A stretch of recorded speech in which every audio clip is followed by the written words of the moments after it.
يا جدع، يا ماتش احسن حاجه فيه ان هو خلص. قسما بالله ماتش غريب. ارضيه ملعب وحشه، معلق ينيم الواحد وانت قاعد بتتفرج. الاداء مش فاهمه، فيه عشوائيه. يعني ماتش الحمد لله ان هو خلص، دي احسن حاجه فيه، والحمد لله ان احنا كسبنا. والجون بن شرقي هنتكلم عن كل حاجه، بس قبل اي شيء كلنا نصلي على النبي عليه افضل الصلاه والسلام. واللي مش مشترك في القناه يشترك في القناه ويفعل زر الجرس، وما تنساش اللايك بتاعك الجميل ده عمل ليا. الاهلي وحرس الحدود. الاهلي وحرس الحدود ماتش يا جدعان، ماتش ممل. ماتش ممل، ارضيه الملعب اللعيبه مش عارفه تقف على رجليها في حاجه يعني. الموضوع غريب، الموضوع غريب. انت عايز 3 نقط فانت قاعد عمال بتعافر بتعافر.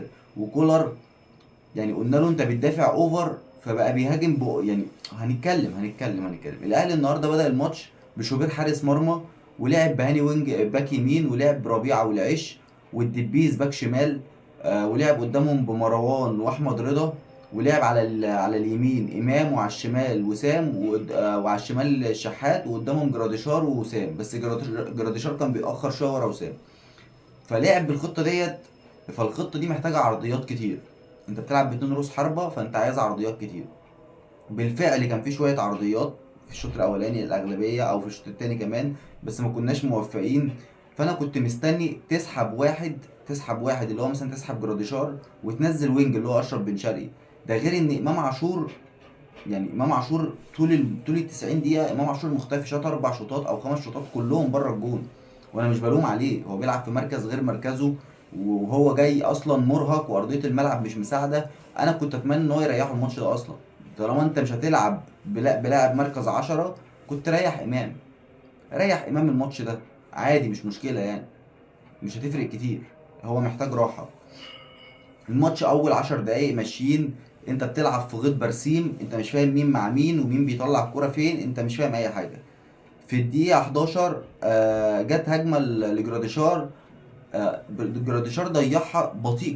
جراديشار مهاجم كويس داخل الصندوق ويعرف يلمس، لكن في سرعة هو بطيء جدا. جات له الكورة، آه قعد بطيء، جه شوطها ردت لمروان. مروان شاطها، بس مروان كمان اتأخر في الشوط فخبطت في رجل المدافع بتاع حرس حدود وطلعت ضربة ركنية.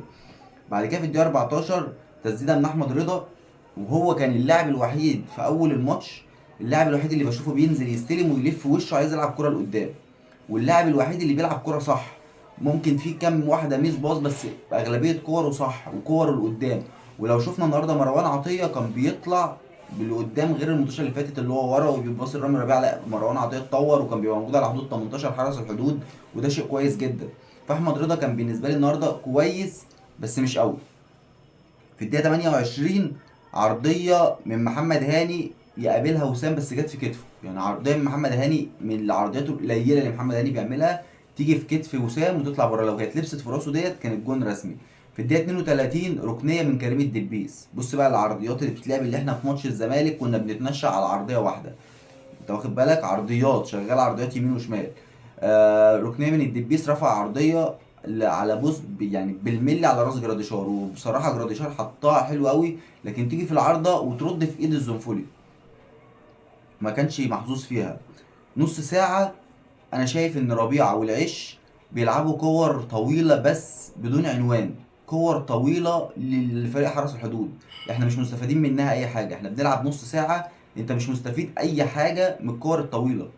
وهي الكوره الطويله استمرت معانا طول الماتش وكانت مالهاش اي فايده اصلا.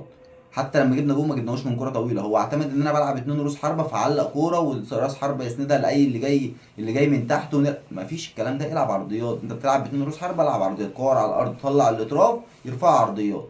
مش هتعرف تعمل كده، يبقى طلع راس حربه والعب بالونجات عادي والعب بخطتك عاديه. فنص ساعه كانت كده، كور طويله من دبيس، من ربيعه والعش، وكور كلها مش لينا. بعد كده الشوط الاولاني خلص. الارضيه وحشه، شوط اولاني مش احسن حاجه. وما اقدرش اقول سيء وما اقدرش اقول كويس وما اقدرش. شوط غريب. والارضيه وحشه مش مساعده اللعيبه على اي حاجه خالص. نيجي في بدايه الشوط الثاني، اخيرا مارسيل كولر سمع للناس واقتنع ان عادي ممكن نعمل تغييرات بين الشوطين. عادي ممكن اعمل تغييرات بدري، ايه المشكله يعني؟ عادي الحق نفسي واعمل تغييرات بدري. فعمل تغيير، عمل تغييرتين في اول الماتش. خرج الشحات واحمد رضا ونزل السوليه وبن شرقي. بالمناسبه انا شايف ان تغيير السوليه باحمد رضا دي مش منطقيه بالنسبه لي، لان انا كنت شايف احمد رضا كويس، والسوليه نزل عمل كميه ميس باص مش طبيعيه، كميه ميس باص مش طبيعيه عمرو السوليه. فنزول بن شرقي كان متوقع، بس انا كنتش عايز حسين الشحات يخرج، كنت بفكر ان ممكن جراديشار يخرج او وسام، وتلعب بونجات عادي وراس حربه. بس هو دي التغييرات اللي اتعملت. في الدقيقه 66 هجمه خطر، بن شرقي يا جدعان ده الكواليتي اللي احنا كنا محتاجينه، اللاعب المهاري اللي يعرف، الوينج اللي يعرف يرقص، الوينج اللي يعرف واحد على واحد يعدي.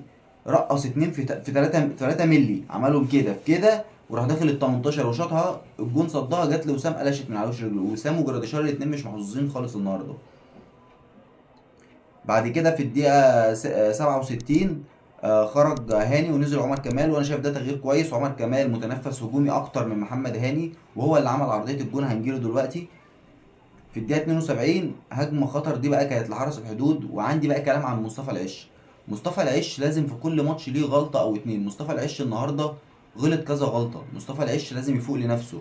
مصطفى العش في الكرة اللي في الدقيقة 72 ديت باع نفسه بيعة، جاي من بعيد بيجري، اللاعب معاه كريم الدبيس قرب بس ما جه من بعيد، راح عامل تاكلينج طلع بره اللعبة خالص، طلع نفسه بره اللعبة خالص. يعني مهاجم حرس الحدود لو كان يعني ركز شويه وحطها باتقان كان جون، هو جوه الجون. العش فتح له الزاويه خالص، ما بقاش معلق كريم الدبيس، قطم وحط بشماله. لو هو تأنى بس شويه او بصاها لواحد من صحاب، جون، جون ما فيهاش. فالعش انا شايف ان العش لعيب كويس وبدني كويس جدا، بس محتاج شويه. العش لسه محتاج شويه. في الدقيقة 75 تسديدة من إمام جنب العارضة. إمام كل تسديداته النهاردة مش مظبوطة، ومش بلومه، الأرض وحشة وبيلعب يعني بيلعب في مركز غير مركزه.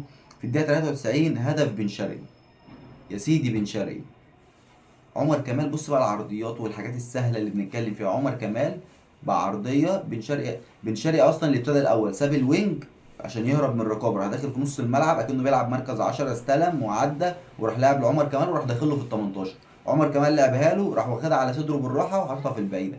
جون بالراحة وبهدوء، الكرة سهلة يا جدعان، انتم مصعبينها علينا ليه؟ عادي ده وينج بيخش في قلب الملعب عادي وبيستلم وبيوزع عليه عادي يا جدعان، عادي. انتوا ليه مصعبينها علينا محسسنا ان هي صعبة؟ والله سهلة. في الدقيقة 94 نزل داري وخرج إمام عاشور. طبعا التغيير ده عشان كان يأمن بيه الماتش، وأشرف بن شرقي خد نجم الماتش وهو يستحقها. ماتش كان عك عك حرفيا. عجبني فريق حرس الحدود، بيعرف يلعب، بيعمل كونتر اتاك ممتاز جدا، بيعرف يخليك بتهاجم عليه فجأة يعمل مرتدة عليك قوية. هو اي نعم مفيش حاجة تذكر جت على مرمى شوبير النهاردة، الا الكرة اللي قلت لكم عليها اللي كانت في الدقيقة 75، ولا في الدقيقة 72 وجت بره الجون اصلا يعني ملهاش علاقة. فماتش ماتش مش حلو، بس كويس ان هو عدى كده. انت بتلعب في ملعب الارضيه سيئه جدا جدا جدا، ده مش ملعب كوره. واتمنى ان لازم نشوف حل ما نلعبش على الملعب ده تاني بقيه الدوري. الملعب وحش قوي والارضيه وحشه قوي، ولازم لازم الملعب ده يتقفل يتظبط، لان ده سيبك بقى من الاهلي، لعيبه كتير ممكن تتصاب عليه. ده احنا في اول الماتش في اول 10 دقايق ما لعبناش كوره، كلها زحاليق من الفرقتين، والاتنين عاملين يقعوا، وده هيتصاب وده هيتعور. فلازم الملعب ده يتقفل، يشوفوا اي نلعب في اي ملعب تاني، الملاعب كتير بس الملعب ده يتقفل لحد ما الارضيه بتاعته تتصين. مصطفى شوبير ما جاش عليه حاجه النهارده، يعني ما جاش عليه حاجه نقدر نقول عليه حاجه. محمد هاني كنت شايفه كويس مش وحش نوعا ما. رامي ربيعه كان مستفزني هو والعش الاتنين، كرات طويله بلا هدف. يعني رامي ربيعه ومصطفى العش كرات طويله بلا هدف، انت مش عارف هما بيلعبوا كرات طويله لمين، ولا كره طويله صح، كله غلط، كله غلط. الكره تبقى معاهم نخسرها، كله الكره تبقى معاهم نخسرها. كريم الدبيس مش في احسن حالاته بس كويس. مروان عطيه انا مبسوط للتحسن ان هو بقى بيهاجم وبيطلع بيبقى على 18 الخصم وبيشوط وبيجرب، فمبسوط جدا. احمد رضا جاي مع الوقت. جراديشار مهاجم كويس جدا، بس بطيء قوي، يعني بطيء قوي. المركز اللي هو لعبه له النهارده ده اللي هو يلعب تحت وسام مش هينفع، انت ممكن تلعب وسام هو اللي تحت جراديشار، لكن جراديشار مهاجم صندوق، لكن ما تطلعوش بره الصندوق، بطيء بطيء قوي. امام عاشور النهارده مش في مستواه خالص، ومش بلوم عليه خالص. وسام مفيش حظ، عمل كل حاجه بس مفيش حظ. كل الكره اللي جايه خلاص وداخل بدماغه في الجون، المدافع يطلعها من قدامه، واللي دخل بدماغه تيجي في كده، فمفيش حظ لوسام. الشحات كفايه حنكشه بقى، شحات العب كره لله، يعني العب كره لله.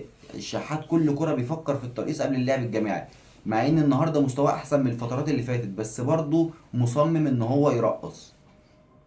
التغييرات اللي نزلت، عمرو السولية بصراحة يعني ميس باص كتير قوي. انا كنت شايف ان احمد رضا احسن.